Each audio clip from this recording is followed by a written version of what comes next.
Welcome back, it's week 23 and we're continuing our discussion on the Paak Sau drill. I'll invite you to try it straight away. We'll take up where we left off last time. So when we're doing this correctly and I've stolen the center line and I'm making sure I'm traveling all the way, what will probably happen occasionally is your hand will slide over the top. That's a good thing, not a bad thing. It indicates that your Paak Sau is being done with the right relaxed line, because in the long run we don't want to block punches with Paak Sau. The purpose of the drill is not to learn when a punch comes to do Paak Sau. The purpose of the drill long term is when the punch comes, hit your opponent. Know the timing so well that his punch is beaten by your punch. So if the hand slides over the top like that, that's a good sign that the technique is loose and done correctly. What that can lead to is what we call a natural entry. If I slide out on one side, I'll immediately move in and hit on the other side. If punch comes, I would just hit. But in the drill, because we're in a stationary position, by the time I realize my hands come over the top, it's too late to move in. I'd get hit by this hand. But if I move in on the opposite side, I would capture the timing.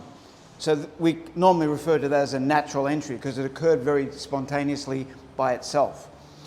But what we mostly practice when we're doing the Paak Sau drill, especially at higher level, is we try to do specific ways to move in.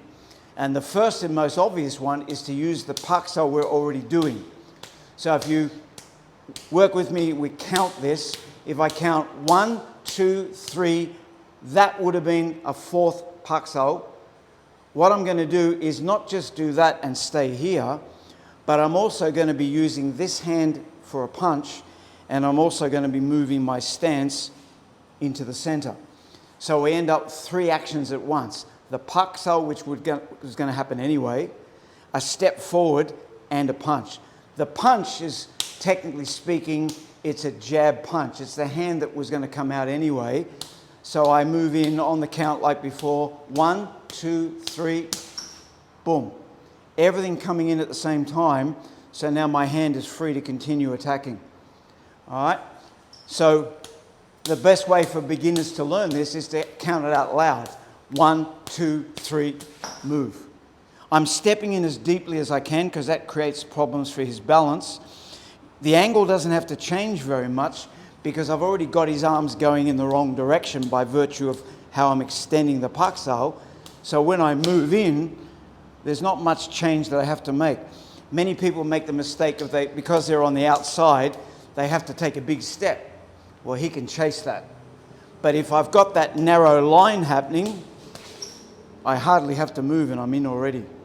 So you can see if we do it in ultra slow motion, 1, 2, 3, this hand literally stays here and it's going to jab. This hand is the helping hand. It finds the way in. And then from there I can just continue my attack. The deeper I can step into his stance, the more control I have over his body and his balance is shot.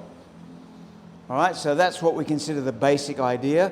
In the next segment, which will probably be the final segment on this, part 3, we'll look at a few other possibilities and some other implications of this drill. See you next week.